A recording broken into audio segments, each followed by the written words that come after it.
ಆಚಿ chilli powder, ಸಖತ್ ಖಾರ ಬಣ್ಣ ಮತ್ತು ರುಚಿ ಆಚಿ ಚಿಲ್ಲಿ ಪೌಡರ್. ಮೈಸೂರಿನಲ್ಲಿ ಸಿಎಂ ಸಿದ್ದರಾಮಯ್ಯ ಅವರು ನಿನ್ನೆ ನಡೆದಂತಹ ಹಾಸನದ ಜೆಡಿಎಸ್ ಸಮಾವೇಶಕ್ಕೆ ಸಂಬಂಧಪಟ್ಟಂತೆ ಪ್ರತಿಕ್ರಿಯೆಯನ್ನ ಕೊಟ್ಟಿದ್ದಾರೆ. ನಿನ್ನೆ ದೇವೇಗೌಡರು ಭಾಷಣದ ಉದ್ದಕ್ಕೂ ಅಬ್ಬರಿಸಿದ ರೀತಿಯನ್ನ ನೋಡಿದ್ರಿ. ಇದಕ್ಕೆ ಕಾಂಗ್ರೆಸ್ನವರ ಪ್ರತಿಕ್ರಿಯೆ ಏನಾಗಿದ್ದಿರಬಹುದು ಅನ್ನೋ ಕುತೂಹಲ ಇತ್ತು. ಈಗ ಪ್ರತಿಕ್ರಿಯೆ ಸಿಕ್ಕಿದೆ. ದಳಪತಿ ವರ್ಸಸ್ ಸರ್ಕಾರದ ನಡುವೆ ವಾಕ್ಯುದ್ಧ ಜೋರಾಗಿದೆ. ಸರ್ಕಾರದ ವಿರುದ್ಧ ಜೆಡಿಎಸ್ ಸಿಡಿದೆದ್ದಿತ್ತು. ಇದರ ವಿರುದ್ಧ ಸಿಎಂ ತಿರುಗೇಟ್ ಕೊಟ್ಟಿದ್ದಾರೆ. ಯಾವುದೇ ಕಾರಣಕ್ಕೂ ಜೆಡಿಎಸ್ ಅಧಿಕಾರಕ್ಕೆ ಬರಲ್ಲ ಅಂತ ಸಿದ್ದರಾಮಯ್ಯ ಅವರು ಭವಿಷ್ಯವನ್ನ ನುಡಿತಾ ಇದ್ದಾರೆ. ಬಿಜೆಪಿ ಜೊತೆ ಸೇರ್ಕೊಂಡ್ರೆ ಅಧಿಕಾರಕ್ಕೆ ಬರ್ಬೋದು ಅಂತ ಅವ್ರು ಅಂದ್ಕೊಂಡ್ಬಿಟ್ಟಿದ್ದಾರೆ. ಬಹುಮತ ಬಂದ್ರೆ ಬಿಜೆಪಿ ಜೆಡಿಎಸ್ ಯಾವತ್ತೂ ಅಧಿಕಾರ ಬಿಟ್ಕೊಡಲ್ಲ.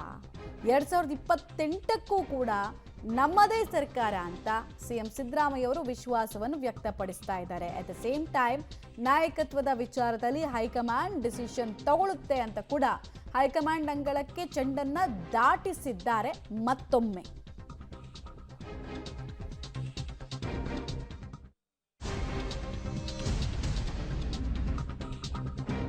ಆರ್ಭಟಕ್ಕೆ ನಿನ್ನೆ ಭಾಷಣದ ಆರ್ಭಟವನ್ನು ನೋಡಿದ್ವಿ. ಇದಕ್ಕೆ ಸಿಎಂ ಸಿದ್ದರಾಮಯ್ಯ ಅವರು ತಿರುಗೇಟ್ ಕೊಟ್ಟಿದ್ದಾರೆ. ಏನೇನು ಹೇಳಿದ್ದಾರೆ ಅಂತ ಕೇಳಿಸ್ಕೊಳ್ತಾ ಹೋಗೋಣ.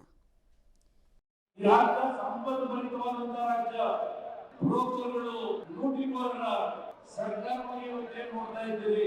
ನನ್ನ ರೈತ ಬಂಧುಗಳ ಬದುಕಿನ ಚೆಲ್ಲಾಟವನ್ನು ಆಡ್ತಾ ಇದ್ದಾರೆ. ಮುಖ್ಯಮಂತ್ರಿಯ ಕುರ್ಚಿಗೆ ಕಳೆದ 2.5 ವರ್ಷಗಳಿಂದ ನಡೆದಿರ್ತಕ್ಕಂಥ ಈ ನಾಟಕವನ್ನು ಸಹ ನೋಡ್ತಾ ಇದ್ದೀವಿ.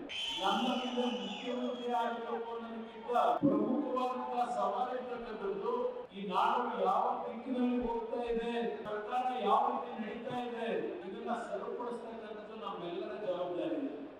ಈ ರಾಷ್ಟ್ರ ಕಾಲ ಬಂದ್ರೆ ನಾವು ಗಿಫ್ಟ್ ಕೊಟ್ಟಿದ್ದಾರೆ. ಅಧಿಕಾರಿಗಳು ಗಿಫ್ಟ್ ಕೊಟ್ಟಿದ್ದಾರೆ ಅಂತ ಅಧಿಕಾರಿಗಳಿಗೂ ಗಿಫ್ಟ್ ಕೊಟ್ಟಿದ್ದಾರೆ. ಸುಳ್ಳ್ರಿ, ಅಧಿಕಾರಿಗಳಿಗೆ ಯಾರು ಗಿಫ್ಟ್ ಕೊಡಕ್ ಹೋಗ್ತಾರೆ?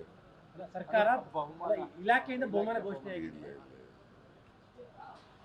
ಅದೇನೋ ಮಾಡಿಲ್ಲ.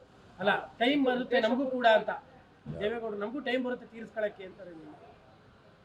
ಈಗ ಕಾನೂನು ಪ್ರಕಾರ ಮಾಡಿರ್ತೇವೆ. ಅವರು ಕಾನೂನು ಪ್ರಕಾರ ಮಾಡಲಿ. ಅವ್ರ ಕಾಲದಲ್ಲಿ ಅವ್ರಿಗೆ ಅಧಿಕಾರ ಬರಲ್ಲ. ಒಂದು ವೇಳೆ ಬಂದ್ಕಿಂದ್ರೆ ಅಧಿಕಾರ ಅವರು ಐ ಡೋಂಟ್ ನೋ ಯಾವ ಅರ್ಥದಲ್ಲಿ ಹೇಳ್ತಾರೆ ಗೊತ್ತಿಲ್ಲ ನನಗೆ. ಅವ್ರಿಗೆ ಹೆಂಗೆ ಅಧಿಕಾರ ಬರ್ತದೆ? 17 ಗೆದ್ದಿರೋರಿಗೆ ಹೆಂಗೆ ಅಧಿಕಾರ ಬರ್ತದೆ? ಆಯ್ತಪ್ಪ, ಬಾಯಿನಲ್ಲಿ ಹೇಳಿದ್ರೆ ರಾಜಕೀಯ ಭಾಷಣ ಮಾಡ್ಬಿಟ್ಟು ತಕ್ಷಣ ಆಗುತ್ತಾ? ಅವರು ನಾನು ಪ್ರೆಸಿಡೆಂಟ್ ಆಗಿದ್ದಾಗ 2004ರಲ್ಲಿ 59 ಗೆದ್ದಿತ್ತು. ಈಗ ಎಷ್ಟು ಗೆದ್ದಿದ್ದಾರೆ? 17. ಬಟ್ ಅವರಿಗೆ ಬಿಜೆಪಿ ಜೊತೆ ಕಾನ್ಫಿಡೆನ್ಸ್ ಇದೆ.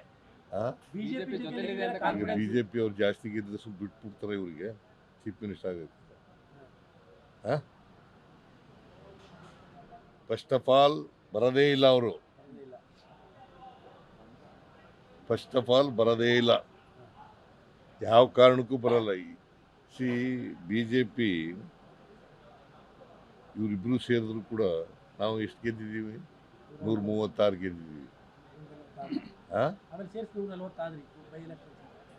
ಈಗ 140 ಆಗಿದ್ದೀವಿ. ಹೆಂಗ್ ಗೆಲ್ತಾರೆ? 28ಕ್ಕೂ ನಾವೇ ಅಧಿಕಾರಕ್ಕೆ ಬರೋದು. ಇವ್ರು ಬರಕ್ ಸಾಧ್ಯನೇ ಇಲ್ಲ. ಬಿಜೆಪಿ ಮತ್ತೆ JDS ಅಲಯನ್ಸ್ ಆದ್ರೂ ಬರಕ್ ಸಾಧ್ಯ.